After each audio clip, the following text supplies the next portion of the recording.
Welcome to the Recovery Stories podcast, bringing you stories of hope, healing, and triumph over the bondage of addictions, mental health struggles, trauma, and dysfunctional family systems. Our courageous storytellers have chosen to live their journey out loud in order to show others that they don't have to suffer in silence. The stories you will hear are raw, real, and may involve graphic and triggering content.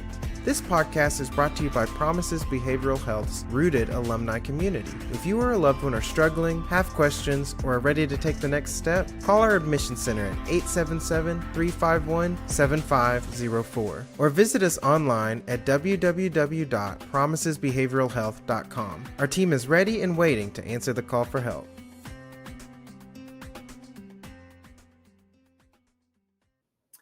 Hello, everyone, and welcome to this special episode of Rooted Recovery Stories. My name is Patrick Custer, and I'm your host. We are so glad that each and every one of you has joined us today, whether you're watching or listening through our podcast platforms. We're glad that you're here and hope that you get a good amount of encouragement and help from today's episode and speaker. And speaking of that, I'm so excited to introduce her, Lauren. Thank you so much for joining us and being willing to come on the show and get vulnerable today. Yeah, of course. I'm excited about it. Very cool. Well, I always say this, nobody wants to hear me talking. So let's get to it. And I'm going to turn the floor over to you to start sharing your story. So tell us about you and where your life began. Okay. So I grew up in Ohio, Cincinnati, Ohio. I grew up in the conservative Christian church. So, so I, small town Ohio, pretty conservative. My parents are really wonderful. My dad's a dentist and my mom's an artist. And then I have two brothers who are 4 years younger than me. So as a kid, I was pretty serious, really driven. I've always been just a conscientious, driven person. Growing up, I worked really hard, and I think growing up in the church, there's just a lot of emphasis on being good, and with having younger brothers, my dad was running his dental practice. My parents both led worship at church. I think another message that I received, or at least with my personality, what I heard was that I needed to be really independent and not ask for anything and just do everything on my own. So I put a lot of pressure on myself, even as a young kid, to. Would you go so far as to say that saying without saying, you were told, or kind of maybe sent the message that asking for help was weak and you needed to just figure it out on your own to be a responsible person? So I think that not so much that it was weak, but more that it was an inconvenience. So okay. I think it was more that my parents were super busy, and I got a lot of positive feedback as a kid for doing things on my own and being precocious. And so I think for me, it was more, I didn't want to put anyone out. I just wanted to be super good and super independent, and do it on my own. Gotcha. Yeah, but that is definitely a message that kind of continued and contributed to a lot of pain and a lot of issues and to using alcohol as well. That makes sense. Yeah. So it sounds like a lot of perfectionism going on. And so like moving forward through school and stuff, were you able to identify, let's see. I guess I always ask, can you identify family systems issues, or were there any influences of, mental health or addiction, early on in your life? Or was that something that other people dealt with and, wasn't Yeah. present?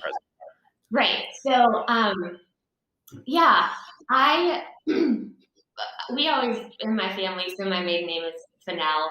We always joke about having a Fennell brain. So I don't think I quite understood that I came from an incredibly anxious family until I went to college, and people were like, "Oh my gosh, like you are super high strung and so anxious." And I think I was like, what do you mean? Like, I thought nobody slept at night, and I thought everyone catastrophized and obsessed over things. So yeah, I think that's kind of that other side of being driven, and things that were emphasized in my family were excellence, like not necessarily perfection, but be excellent and persevere. Persevere was a huge word in my family growing up. Yeah.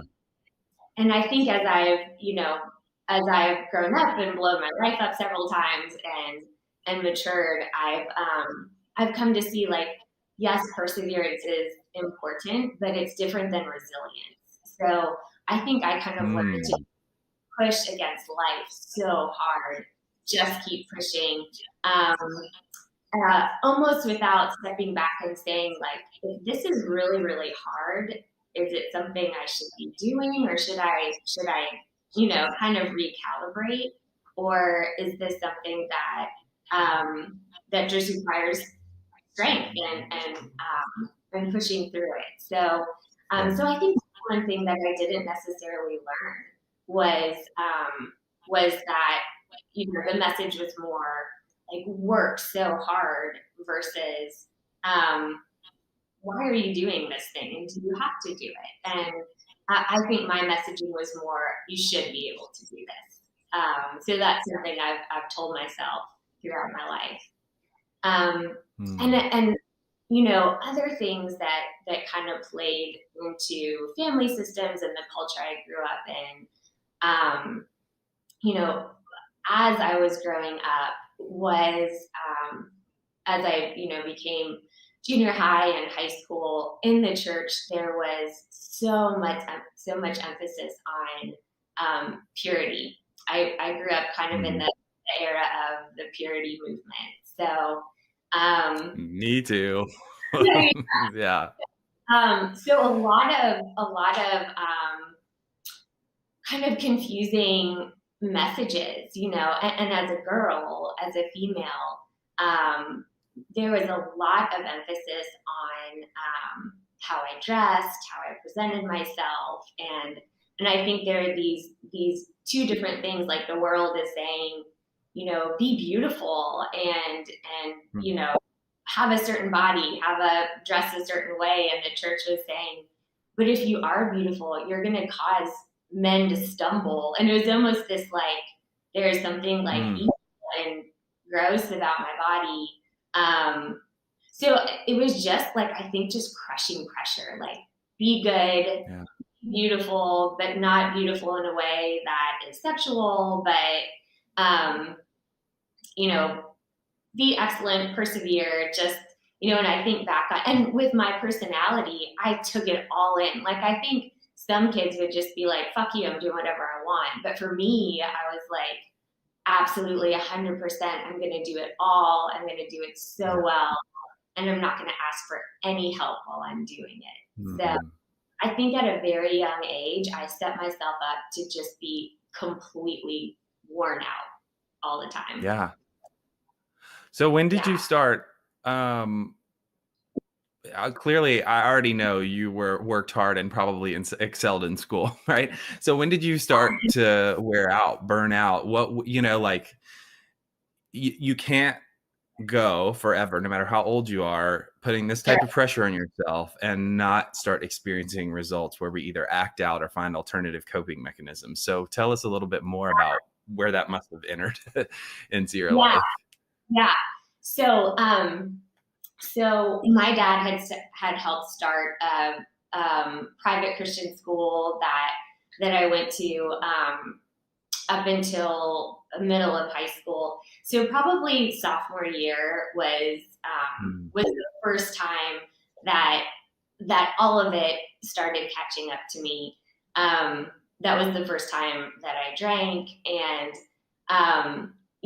so many people describe this, but I just remember, for me at that point, it wasn't necessarily numbing feelings. It was more just like a break from being so incredibly serious.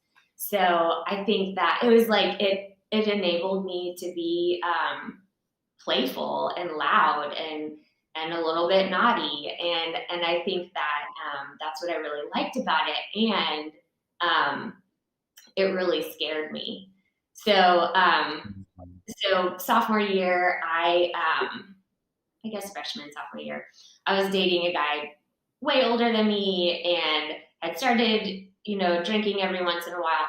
And listen, like probably in the grand scheme of things, it was not a big deal. But to me, I was like, oh my, this is awful. So what I ended up doing was switching schools. So I went from this private school to the public school, and just was in this new environment where there was, I made amazing friends. I had so much fun. It was just, those were just two like really peaceful years where I think I had a little bit of opportunity to start developing and becoming myself, and just like calming the heck down for a few years. So so that was kind of the first time things caught up, and I had to recalibrate and make a change. So, we talk about how like we start to find a sense of relief, things work, and the coping mechanisms work until they just stop working. They're fun until they're not fun anymore. And when it's not fun anymore, and when it stops working, it starts getting serious. So at what point would you say that it stopped being a positive tool for you, and you started experiencing consequences that were not good? Yeah, with drinking. Yeah. So from high school, I ended up going to a conservative Christian college called Wheaton, and just kind of continued on that path of rigidity and perfection. And so I didn't drink at all in those years that people typically do. I kind of missed out on like an entire developmental stage. So when I was in college, I studied a ton, and I actually got married right before my senior year of college. Wow. So yeah.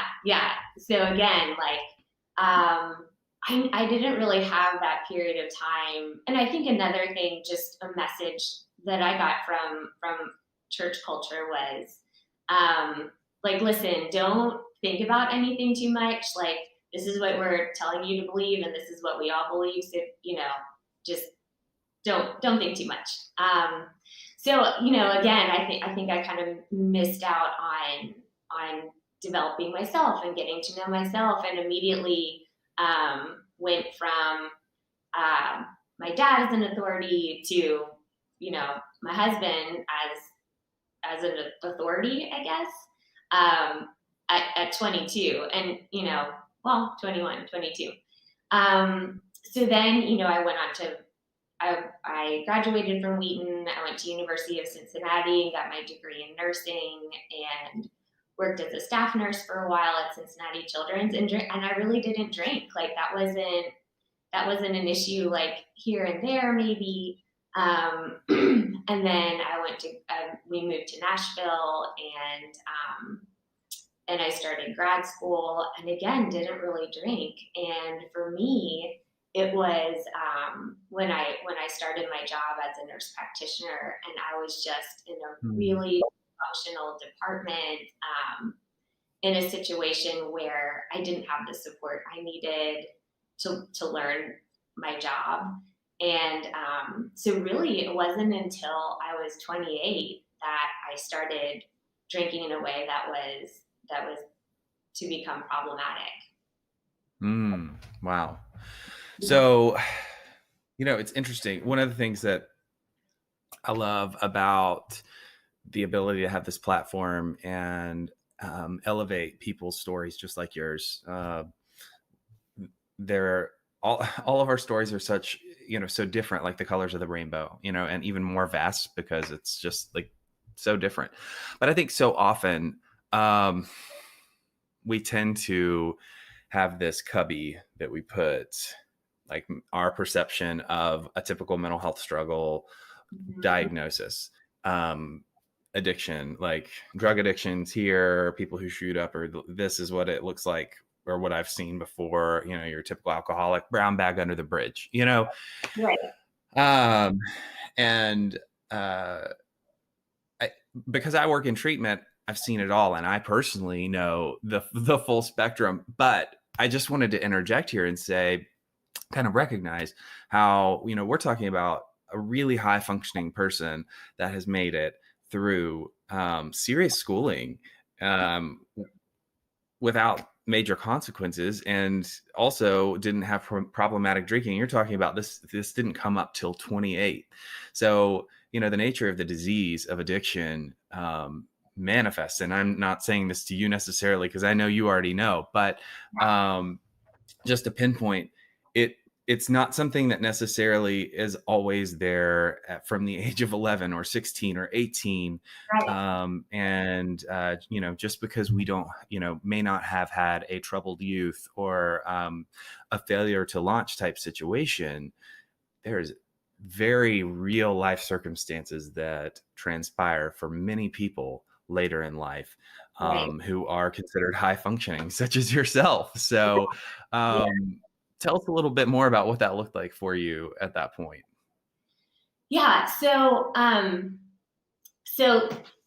just moving back a little bit. Mhm. So I think for me, it was in part this accumulation of stressors and some really big things. I look back at, again, I got married at 22 and, or 21, and every year there was something big. Like my parents separated right after I got, Mm. which they were like pillars in the church and in the community.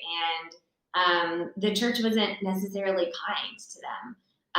And I want Mm. to back up and just say, I don't want to sound like I'm being overly critical of the church. Or they're some of the most beautiful people in my life, where we're from church and Christian culture.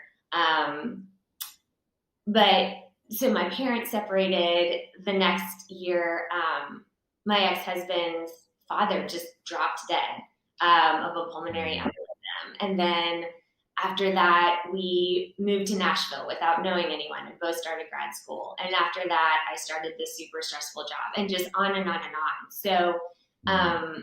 So I think, so when I started my job at the Children's Hospital, like I said, I was in this situation where I I didn't, I was new. I didn't know what I was doing necessarily, and just had a ton of work and was trying to figure out and kind of train myself on the job. Luckily, I had some really great colleagues. I worked with one of my very best friends, who became one of my very best friends. So there was a lot of good, but there was a lot of pressure too, and feeling unprepared for me is like a nightmare.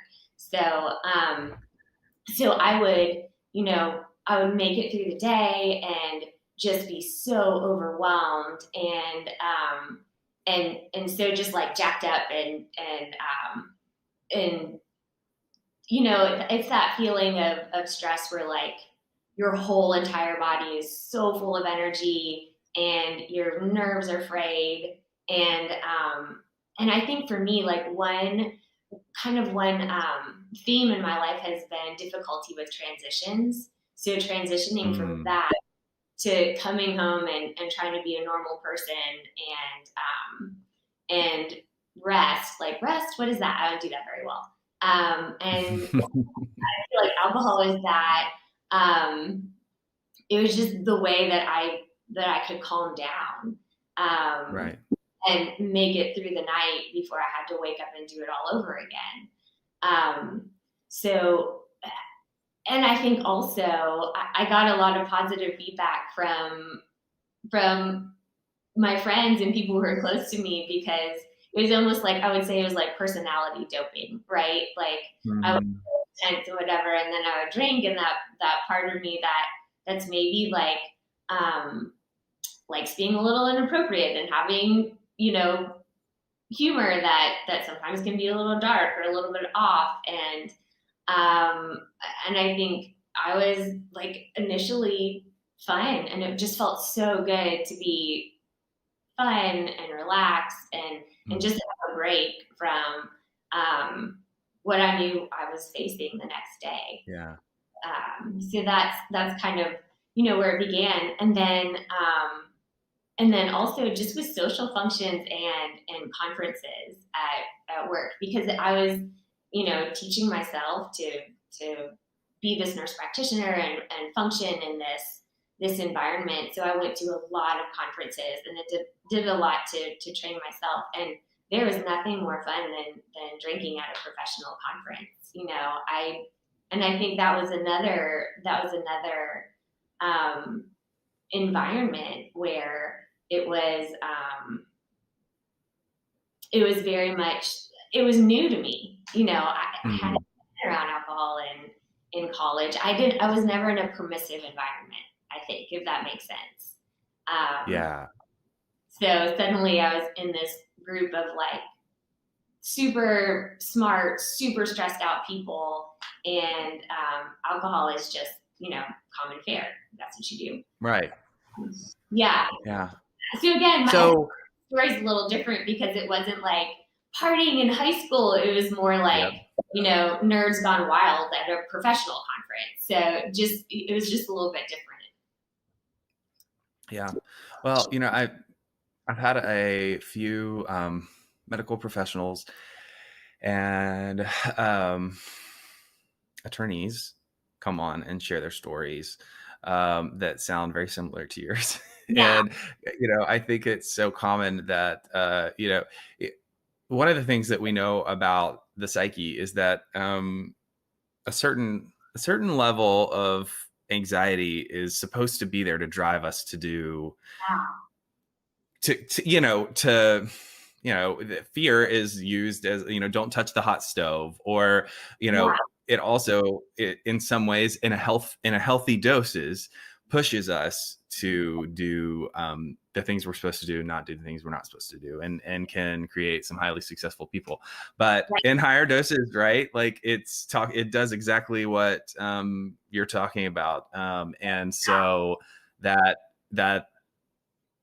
push catches up with us, and especially people in your situation, for sure. And so what does it look like being a high functioning person, and again, let me just, pinpoint here, you're a well-educated woman in, in a good standing position with a, somewhat of a, I would say that your level of job at that point holds a certain amount of respect and authority, right? So when you're in that type of position, I think you automatically, just socially speaking, someone in your position is granted more grace than your average person that might be that same age, that isn't in as high performing, may not have had the higher level of education and what have you. And so a lot of times addiction goes either undetected or looked over, or Yeah. problematic drinking and that kind of thing. So is that what was going on with you at this point? And when did consequences start to pop up that were problematic for you, and what did it look like? Yeah. So, I think another thing is, like I've never felt like, I have it together and I'm in this elite profession or anything like that. I'm always like, I'm so stupid and everyone's going to find out.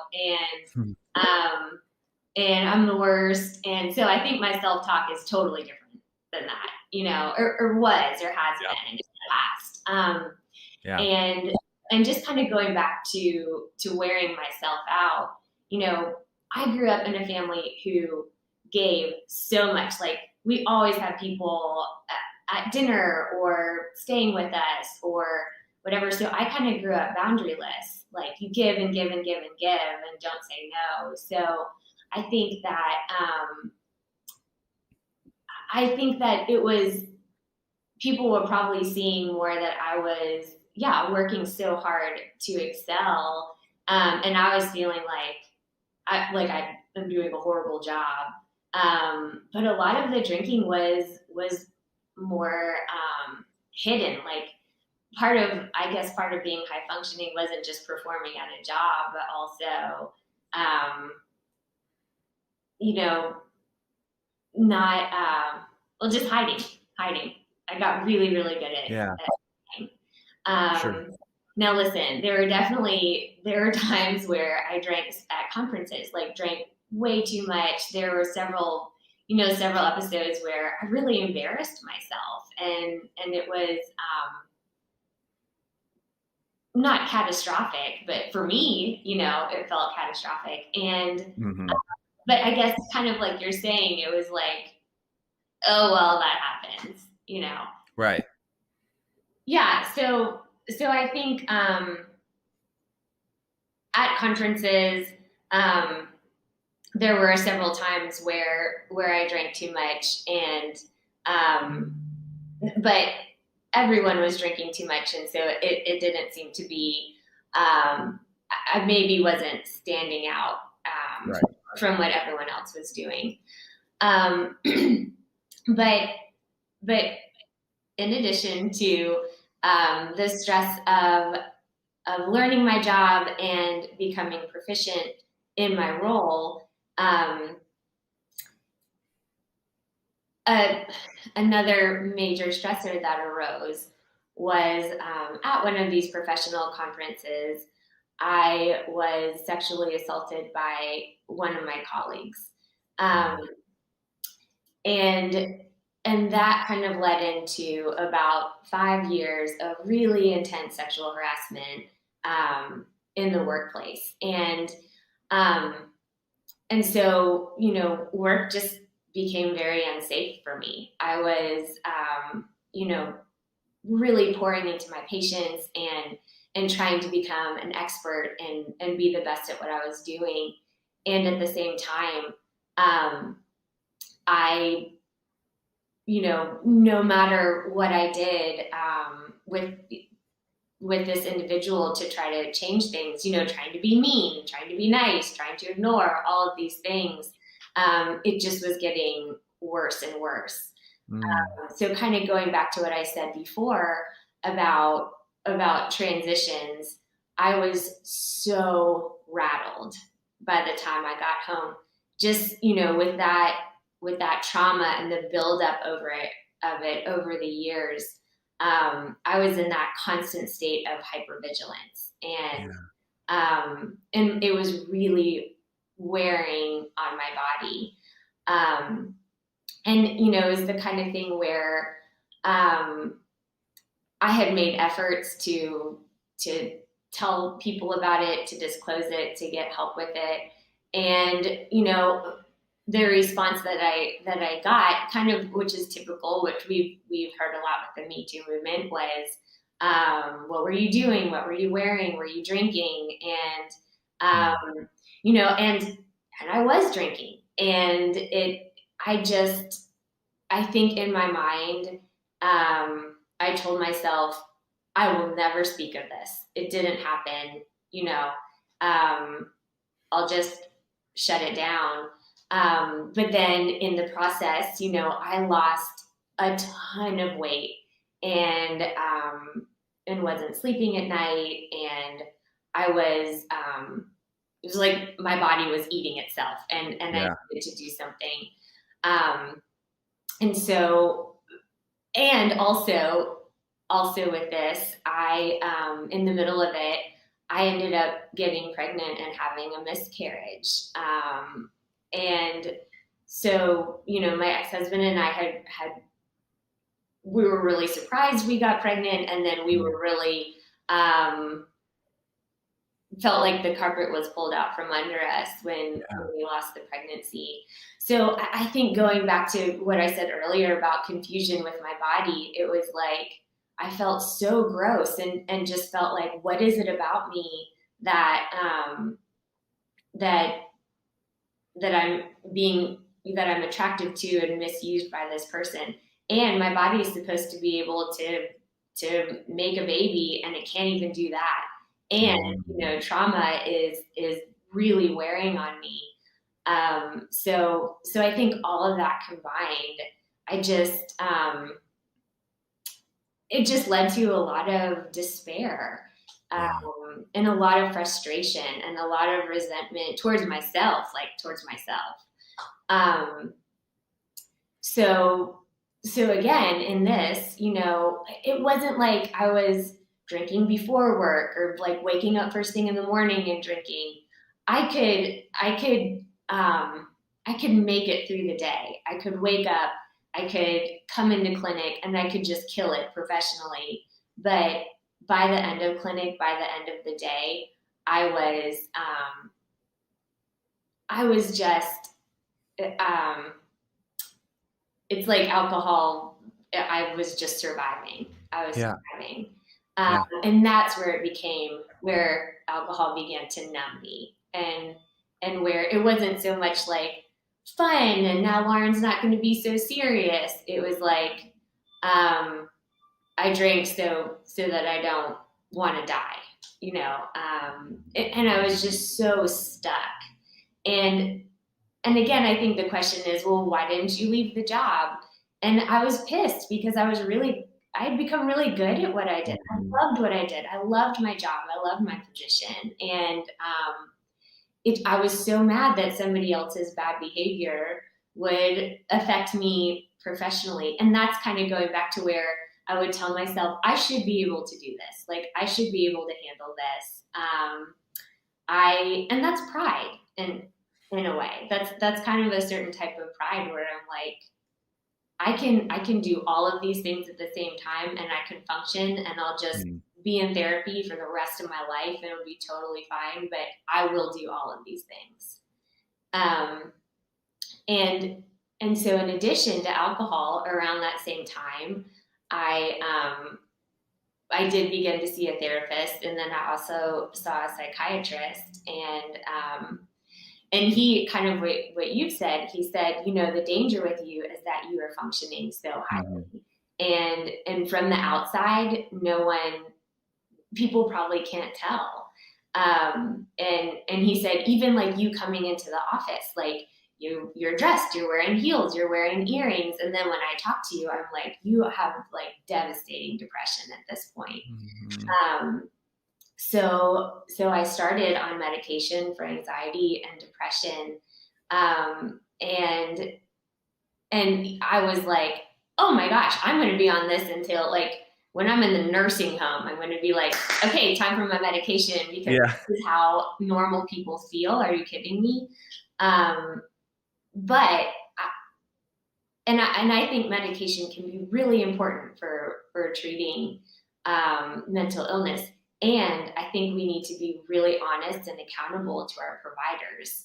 And with me, I felt great because I was making decisions quickly, and suddenly, like, I didn't have that overwhelming,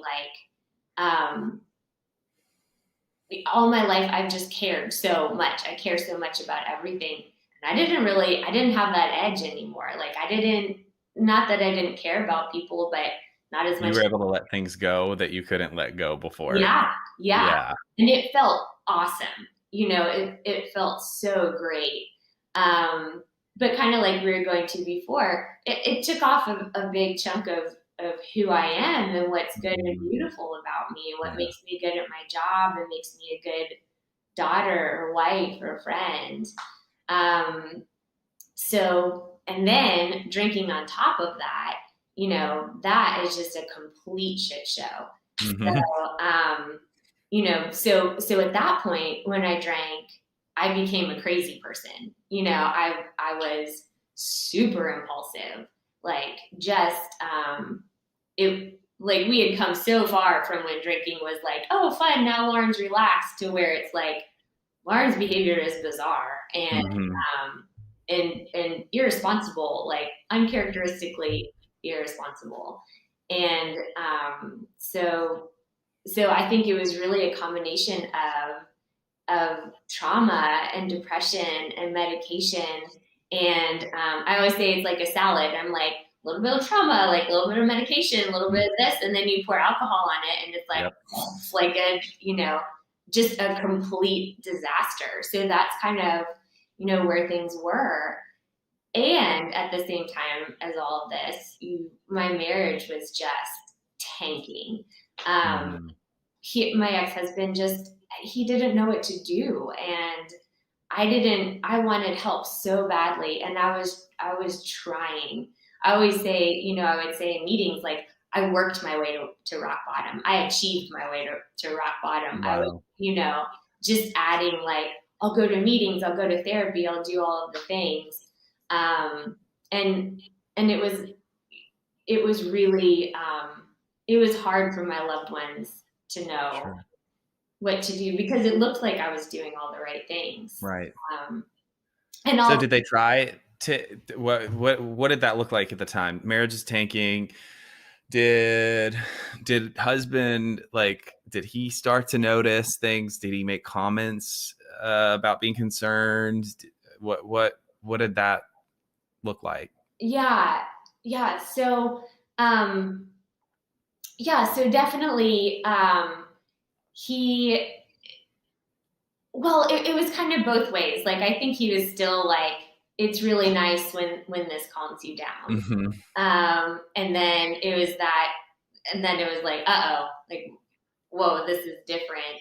And I think, just with his personality and with his response, it was really just to distance himself. And he traveled a lot for work. He was gone a lot. And I think he checked out. Yeah. And that was scary for me, because I just felt like I am so repulsive. Like nobody can be in a relationship with me. So at the same time, I felt abandoned, and I felt like it was completely justified. Like, I get it, Yeah. Well, so what happened to lead up to the place where, and was it you that self-identified, hey, this is problematic for me, or was it the people in your life that said, hey, what's up, Lauren? Yeah. So, and just, listen, my story has so many layers. The timeline can get a little confusing, but so we ended up, going to marriage counseling, and for a while things kind of calmed down. We started trying to have a baby. We were doing infertility treatments, and I think I was focused on that, and started taking better care of my body, and felt like I had more support. We had this common goal, but still emotionally really hard, because month after month it wasn't working. And so at that point we decided, we don't feel like we need to put money towards in vitro or something like that. We decided that we wanted to adopt. So we started that process, and after a year or so, we adopted our first son, Jonah, from China. And that was, my life moved into this time of peace, and I was so happy. And, things in my marriage started to work better. Again, we shared this common goal. We had something that we were doing together. and I was in I don't know if I could say like a healthy place, but all of the insanity was pushed away enough to where, things were good. Things were really good. And that first adoption went so well that I think my ex-husband and I were like, we are super good at this. Like, this is us, clearly. Yeah. And so we started the process again, and we brought my second son home, Micah.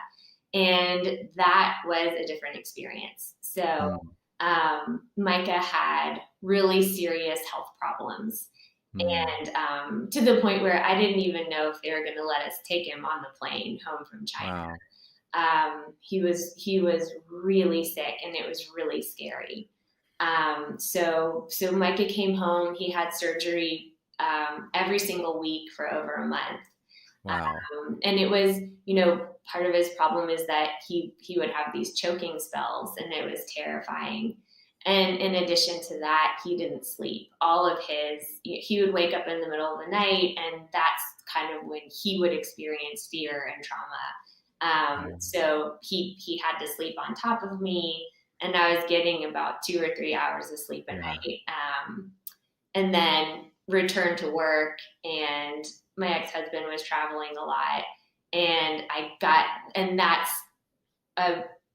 that was another point where I got to where I was completely exhausted, and didn't have family in town, and I was doing my very best, and I was falling apart. So that's really when the wheels started to come off. And that's where, and when you have kids, the stakes are higher. Yeah. And so, that was I was in therapy with, a licensed addiction specialist. I was doing other therapy. I was doing marriage therapy, all the therapies, completely wearing myself out on therapies and totally overdoing it. And finally got to the point where I realized like I needed to go to treatment. So I went to Journey Pure and went to this. It was the program for professional women, and it was a really sweet time. I got to sleep, I got to eat, but I didn't deal with my trauma at all. Just didn't talk about it. So while I was there, my ex-husband filed for divorce. And so I came home to divorce proceedings. And so for the next 9 months, we lived together in the same house and went through the divorce process. And so and at that point, the way I stayed sober was AA. I just needed a place to go. I would go to up to 3 meetings a day just to have a place to go. And it felt so safe and so good. And I learned a lot. I really learned a lot in AA. And then, then the divorce was final. And I remember saying in a meeting, like, I'm living with my resentment, literally. And then when he moves out, I won't have resentment anymore. And I think I really felt like once that was over, it was going to be okay. That just all of, that was kind of the main driver of my issues. And so I got lazy in my recovery and I stopped going to therapy. I stopped going to meetings. I didn't have a sponsor, and I just wanted to become a normal person. And I bet you can guess how long that lasted. Not very long. Not very long. Because guess what? I'm not a normal person. Right. And, so I was, being a single mom, doing the work thing, and I did hold it together for a while. And then the big thing that happened was when COVID hit. This stress was so crushing again. I moved to all telemed and was trying to figure out what to do with my kids. Micah had these health problems, and so it was tricky and the co-parenting relationship was so hard. And I relapsed in a pretty big way. And once again, it was like, I think this time I was like, I can't mess around. I have to, go to treatment again, and this time deal with my trauma. So I went to a wonderful place called Cottonwood in Arizona. It was, really one of the most incredible experiences of my life. So I did, at this point, I feel like I've done all the therapies. Like, name a therapy modality, probably I've done it. And Cottonwood offered, that full palette. And it was really incredible. And came home from that and just really, it's been really hard. Co-parenting has been really hard. And COVID was really hard. But this time around, I have, I don't want to say I've created, but I have this recovery lifestyle that works for me. And it's not just you're not having a recovery lifestyle that's only encompassing the addiction side. 100%. Comprehensive. Yes. And you've acknowledged the trauma, and like you did the work, but just like addiction, like there's always, it's always there. So there's continued work, right? Like it's so much bigger than just the small sphere that it sounds like you entered recovery into. So at this point, I consider myself to be recovering from life. And it's not so specific. But sobriety is a prerequisite for that. For me. And another thing that, so my sponsor, I have an amazing sponsor, but our relationship is not as traditional. So we were talking about this the other day. It's not necessarily hierarchical, but we're partners. Part of what I needed to learn was to trust myself. And so it's not, she doesn't tell me what to do. A lot of times she will be there to support me as I learn to trust myself and figure out what to do. And another aspect of that, I know I briefly told you about this before, but we've used a book called Women's Way Through the 12 Steps. And we've approached the 12 steps from a uniquely feminine perspective. And I won't go all the way into that, but for example, for me, and just from hearing my story, I'm sure you can imagine the concept of powerlessness is, I felt powerless my whole life. Going through sexual harassment, I felt incredibly powerless. So I think for me to admit powerlessness is like, I'm already there.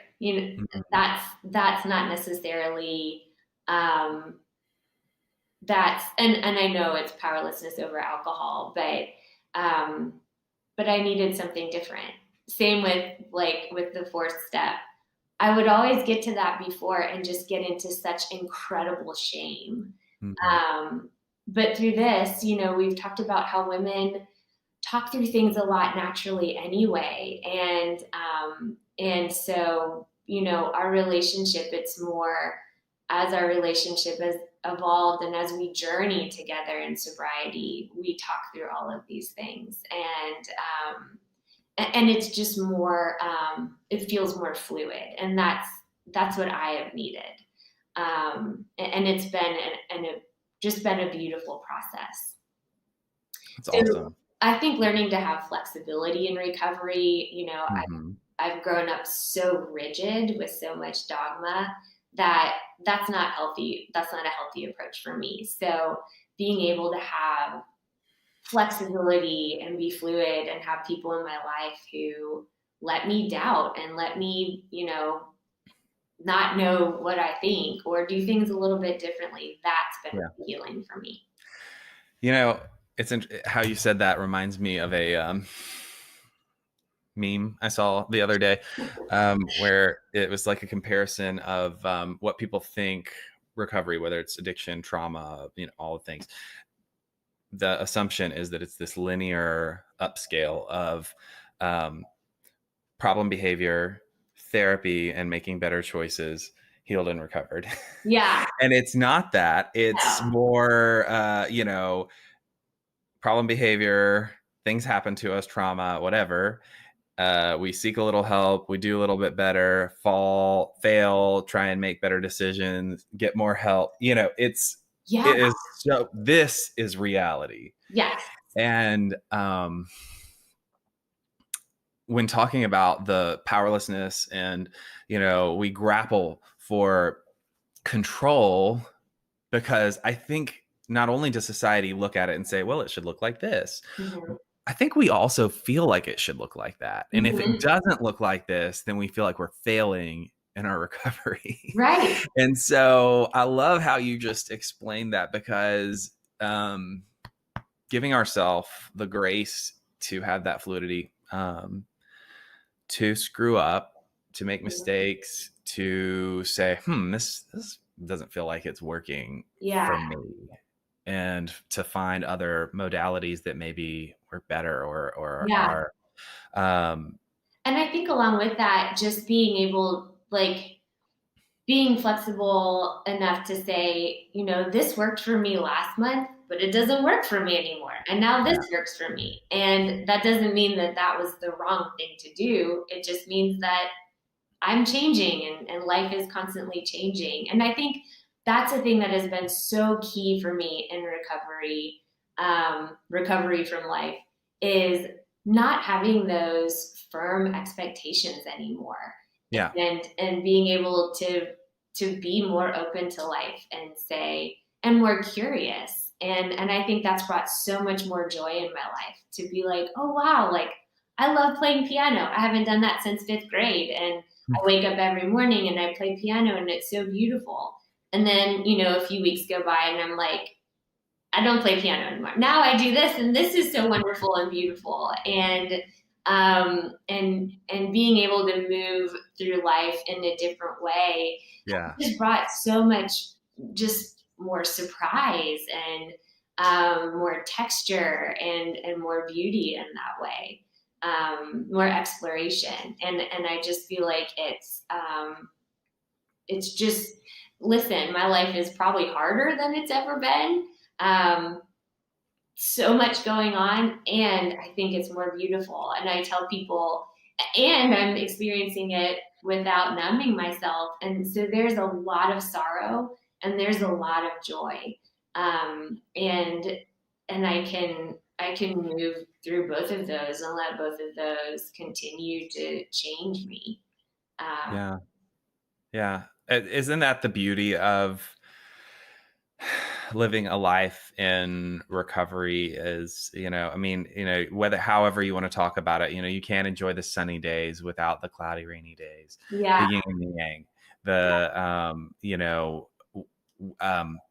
We have to have both to have joy, and it's the lack of the clouding of all the stuff that prevents us from even experiencing the fullness of that. Well, for you, joy is more scary to me than sorrow. I'm really very, very well acquainted with sorrow.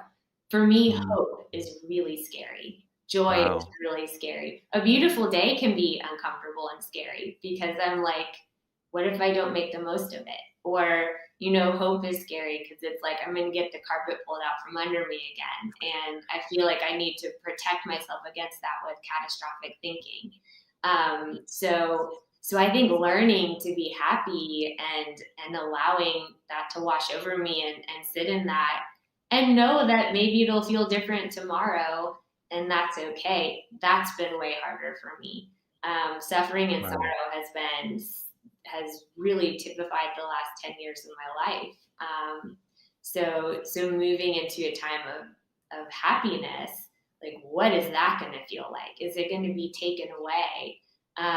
Does it mean that I'm not acknowledging all this other bullshit? Right. So that's new. That's a new skill and a new feeling. Wow, that's really interesting how you explain that. I can't imagine how many other people feel the same way, but may not have the insight to have been able to put it to words like you so beautifully just did. So yeah.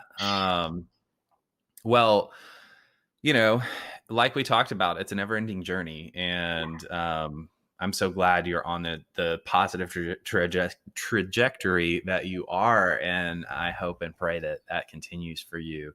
And I just have a couple last questions before we wrap up. Sure. So I would love to know what has been your biggest blessing or a positive thing on this side of all things recovery for you that you wouldn't have expected for yourself. I think recovery has just brought a different type of community into my life that I would not have experienced otherwise. I think that people who have been broken and brought low in their life are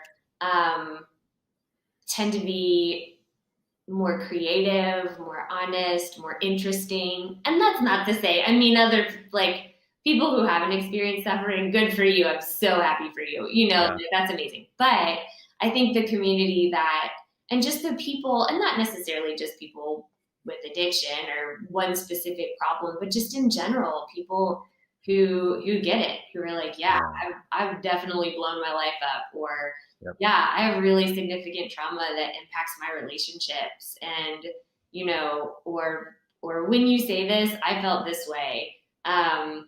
Just being able to communicate with people who've really worked through shit and have done the work and who have that awareness, the beauty of those relationships, and just just that level of connection.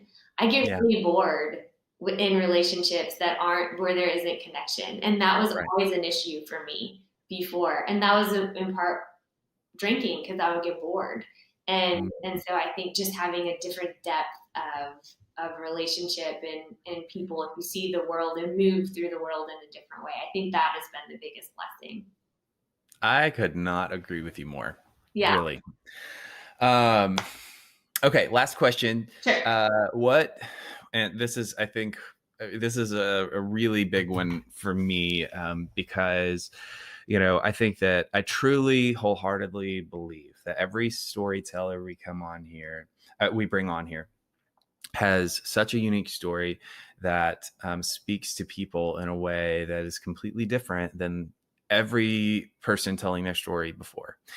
And so, to the person or people that are watching or listening that feel like your story spoke to them and they identify so much, what word of encouragement would you like to leave with them today?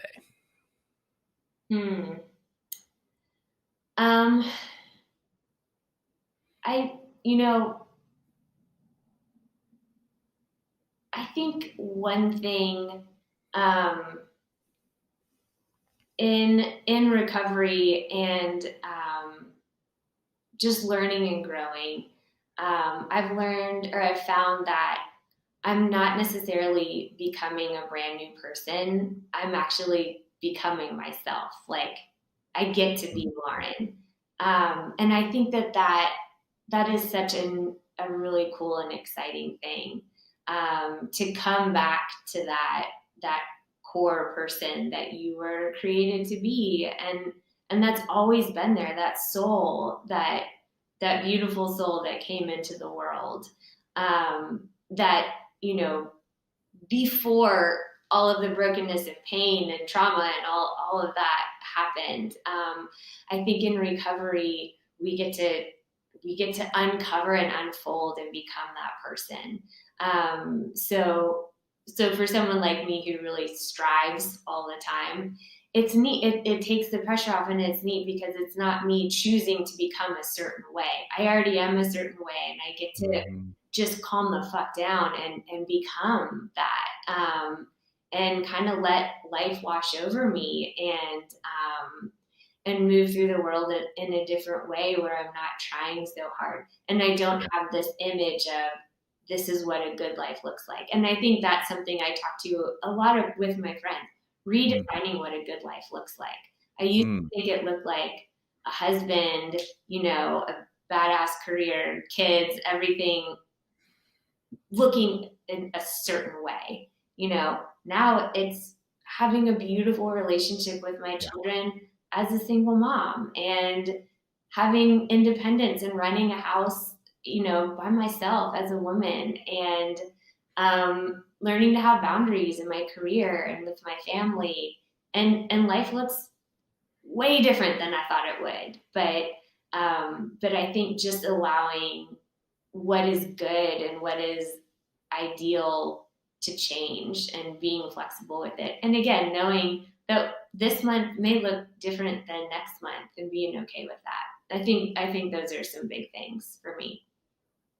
Yeah, gosh, you really spoke to something deep down inside myself as well, because in my own recovery journey, that's been an 10 years in for me, an ever evolving. I think that's the number one thing I seek is to continue like peeling away the layers of whatever might not be authentic, the authenticity, of truly who I am. And that's the work that we're doing, right? Yeah. Like it's all what we've been told we're supposed to be, or the ideals that we're supposed to look towards. Yeah. And it's learning, doing the things that feed us and help us to get to that place of a more authentic self.